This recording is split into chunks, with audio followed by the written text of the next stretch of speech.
Hi everyone, my name is Lucia Meavitha, and today I would like to share my personal reflection on my learning experience with the First Step Korean course on Coursera. And I'll be using Gibbs' reflective cycle to guide my reflection, connecting it to both my personal growth and intercultural understanding.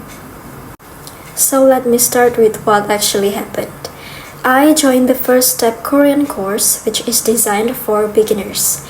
The course covered basic grammar and vocabulary, but what stood out most to me was the emphasis on Korean culture.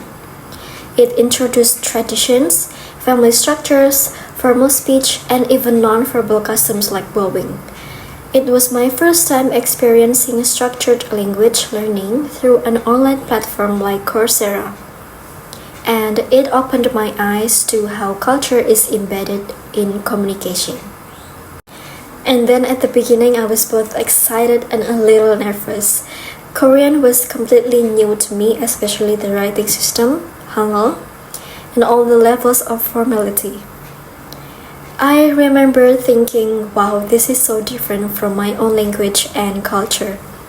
But as I moved through the course, I became more engaged, and I especially enjoyed learning why certain behaviors are practiced in Korea.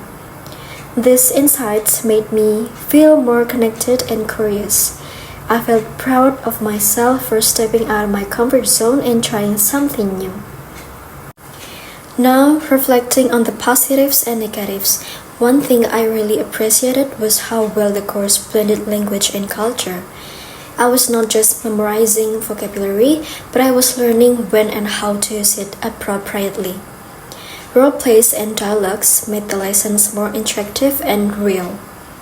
However, one limitation was the lack of mutual cultural exchange. The course mainly focused on teaching Korean culture to the learner, but it didn't encourage us to share or reflect deeply on our own cultural backgrounds. But I think including more comparative or interactive features would make the experience more meaningful.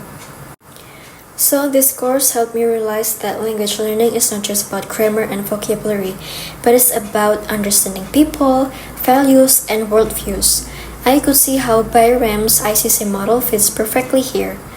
I developed attitudes of openness, gained knowledge about Korean practices, and built skills to interpret cultural behavior.